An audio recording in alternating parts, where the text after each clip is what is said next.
Good morning. What a beautiful fall day. You can see behind me. It's just wonderful. Season of change. And a noticeable change too. This morning what's been on my mind is heaven. Heaven's kind of one of those, whatever kind of thoughts. Sometimes people think of it. Tend to think of it if, when someone's dying or someone's ending their life. It's, sadly or morbidly so. But here's a thought about heaven. When Jesus said, pray this way, our Father who art in heaven, hallowed be thy name, thy kingdom come, thy will be done on earth as it is in heaven.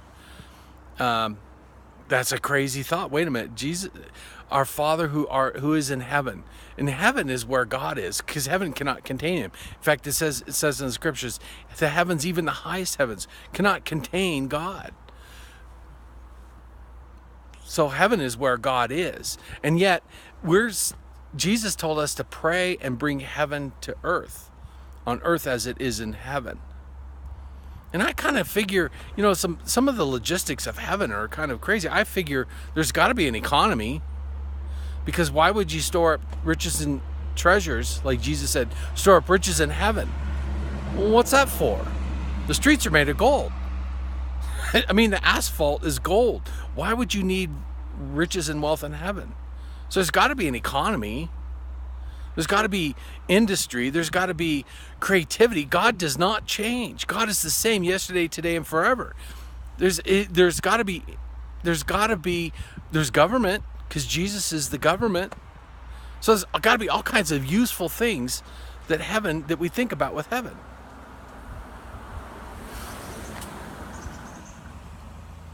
Heaven is where God is. Heaven is where Jesus is. And the Holy Spirit is bringing us into that place where heaven is. And like I said earlier, heaven is where God is. So if you can bring down heaven to affect finances in the world, or in your community, or in your home, to affect creativity, finances, education, government, all that stuff that you think about is going to be perfect in heaven can be perfect with you, and you could spread it out. That's what Jesus died for. Whoa. And to his government there shall be no end, is what it says in Isaiah. Yeah, to his government. It also reminds me of that dream that Nebuchadnezzar, king of Babylon, had. And in Daniel, he interprets the dream. He says, you, O king, he sees this vision of this huge statue, and it's of gold and silver and bronze and clay, iron, and then clay and iron mixed together. And it said this rock was cut without human hands, and it came and crushed all those other kingdoms, because all those other elements resembled a different kingdom at that time. And that kingdom grew and became a great mountain, and its rule and dominion were forever. God is creating things here on earth that we can bring heaven to earth, and there's no end to his dominion. Jesus is the King of Kings and Lord of Lords.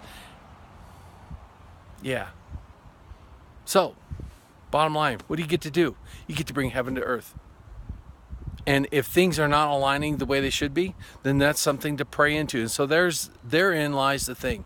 Lord, what about this? Lord, what about that? What about the injustices? What about racial inequality? Who do I vote for? Bring it down to earth. Bring it down to earth. Ask the questions. Engage with God. Bring heaven here. God bless you. Have a great day.